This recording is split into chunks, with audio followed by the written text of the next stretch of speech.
I swapped homes for the holidays because I didn't want to spend another Christmas alone. 33. Single. And tired of pretending the season didn't bother me, I told myself a house swap would feel festive without forcing me into anyone's family gatherings.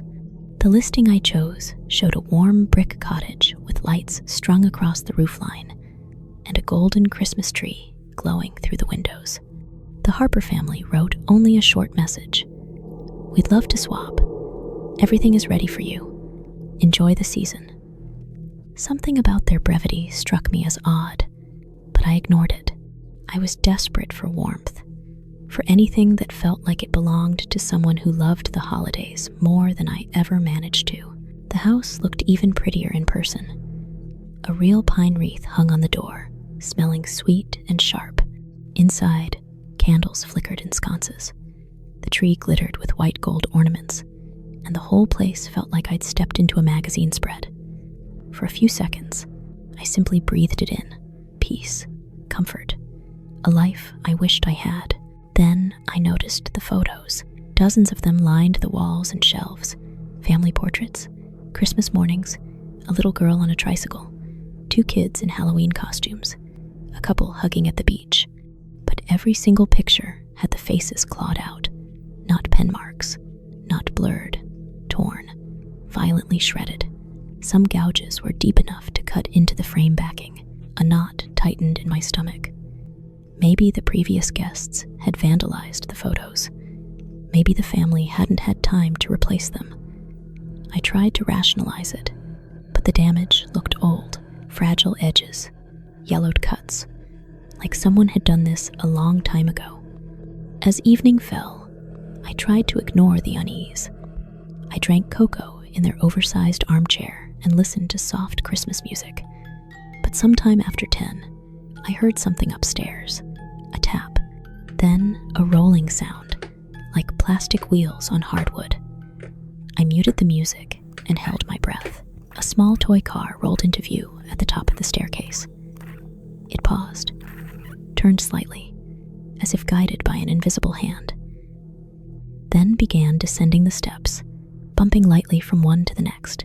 I whispered, "No," but the word barely left my lips. I backed away, heart pounding. The car reached the bottom step and stopped again, as if waiting. I told myself wind drafts could move objects, vibrations. Maybe I'd imagined the turn it made, but when I nudged it with my foot, the plastic was warm, as if someone had held it. I slept on the living room couch, with every lamp on. Sometime after 2 in the morning, I heard whispers through the vents. Not the wind. Voices. A man's voice rumbling low, a woman's murmuring comfortingly, and children giggling softly. I pressed my ear to the metal grate. The whispering shifted, sharpened, as if the speakers realized I was listening. "Is she in our house?" a girl's voice asked, close enough that the metal vibrated. I shoved the blanket into the vent to block the sound. I stayed awake until dawn. The next day, December 26th, I called the Harper family through the app. No answer. I sent a message asking if they had any motion-activated toys or if someone else had keys to the house. No response. I tried again that evening. Still nothing. That night, more noises woke me. Footsteps skipping across the upstairs hallway. A door creaking open. Something thudding softly, as if set on the floor. When I forced myself upstairs with my phone flashlight, every door stood open. All the lights were off. The silence pressed against me like a weight. As I turned to leave, a small shadow darted across the far end of the hall. The temperature dropped so suddenly that fog left my mouth. I stumbled back downstairs, shaking. I tried calling the platform's emergency line. "We'll investigate the account," the automated message said. "We'll contact you soon." December 27th and 28th dragged by in a haze of paranoia and sleeplessness. I began noticing other things. Children's handprints on fogged windows, the faint impression of someone sitting beside me on the couch, the hallway lights flicking on by themselves whenever I passed. On the 29th, I woke to find the toy car placed on the armchair near my head, perfectly centered, as if arranged deliberately. I left the house for the entire day, wandering shops and cafes, terrified to return, but too anxious to explain anything to strangers. By evening, I forced myself back inside, only long enough to grab blankets and a coat. But when I tried leaving again, the deadbolt refused to turn. It was unlocked when I touched it, but immovable. As if someone on the other side held it in place, I slept by the fireplace, shaking at every creak. On December 30th, the rental platform finally called. A woman's voice, stern and controlled, said, "Miss Harmon, please leave that property immediately." I can't. Relief flooded me. I've been trying. Something's wrong with the door, and the family won't answer. There is no family, she interrupted. That home has been vacant for years. The Harper family died in a house fire on New Year's Eve. Their account was deleted after the investigation. No one should have been able to contact you through it. My vision tunneled. Someone messaged me. "That's impossible," she said quietly. A sharp click sounded upstairs, like a door closing. The woman on the phone must have heard my intake of breath. "Miss Harmon? Are you still in the house?" I couldn't speak. The air had changed thick, heavy, tinged with smoke that wasn't really there. I sprinted to the back door and yanked the handle. Locked, but not jammed. Held, something pressed against the other side, pushing the door toward me. I stumbled away, heart slamming so hard I felt dizzy. A child's whisper drifted from behind me, so close I felt breath at my ear. "Don't leave. It's almost New Year's." I bolted through the kitchen and hurled a chair at the window above the sink. Glass shattered outward. Cold air rushed in. I didn't look behind me. I climbed across jagged edges, cutting my palms, then crashed onto the frozen ground outside. I ran until I reached the street. A porch light flicked on across the road. An elderly woman stepped out, clutching a robe around herself.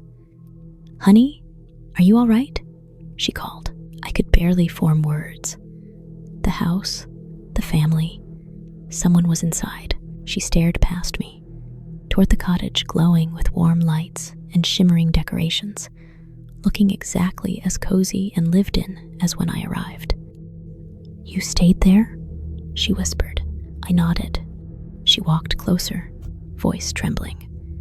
"They come back every holiday season. All of them. The children play, the parents watch.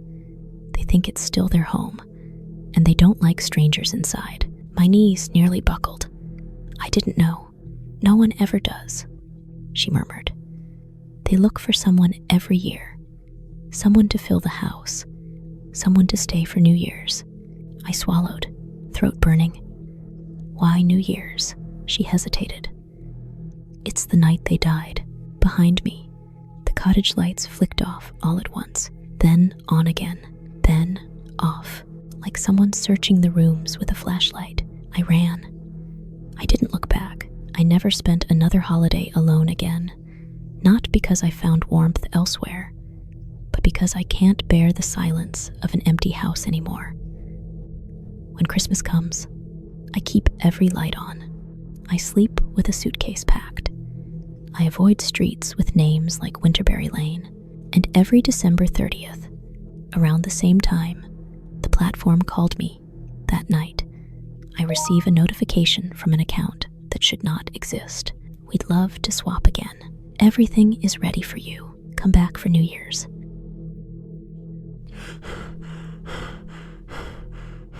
I should have known something was wrong the second I stepped across the threshold of the Keller house. It looked perfect, almost too perfect. A Christmas to New Year transition wonderland. Garland wrapped around the banister, white lights draped over windows, a freshly fluffed wreath on every door. A candle on the kitchen island flickered with a cinnamon vanilla scent that hit me like a warm memory. For a three-year-old single woman spending the holidays alone, the place felt like a gift someone had wrapped just for me. Except every framed photo on the walls had the faces scratched out. I noticed it while bringing my bags inside. The first one hung near the stairs. A posed family portrait, the bodies dressed in matching red sweaters. But where the 3 smiling faces should have been were violent silver gouges, as if someone had taken a key and carved with absolute hatred. Another photo above the fireplace showed 2 children holding sparklers' faces obliterated, a third by the hallway.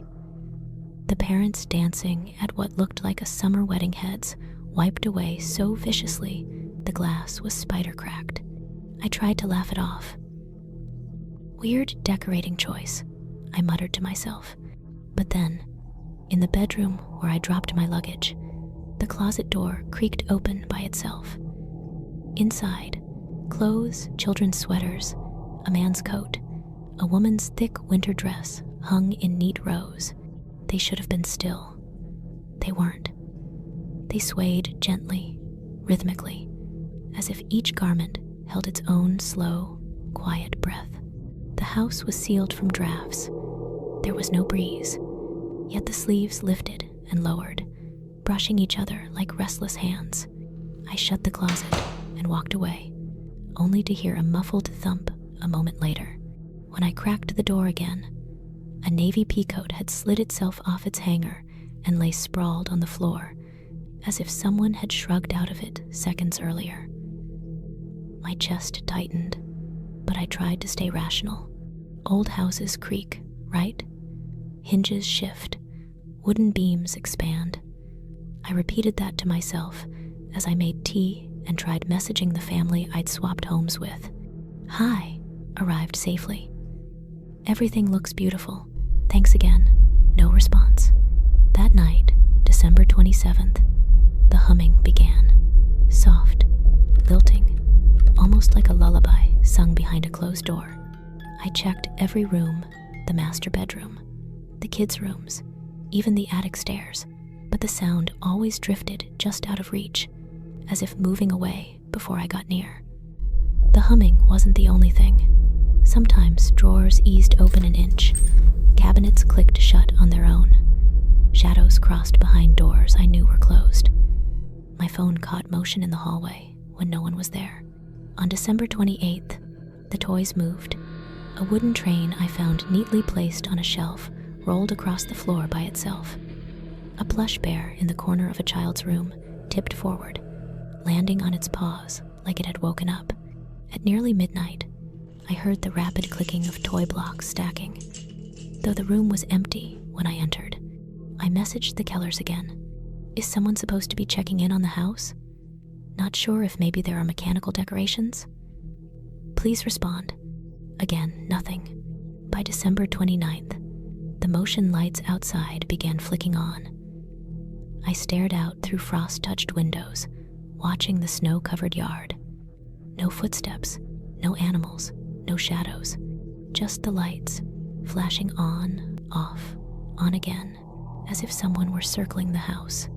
That evening, I considered leaving early, but I'd paid for the full week, and the platform didn't allow refunds unless the host approved.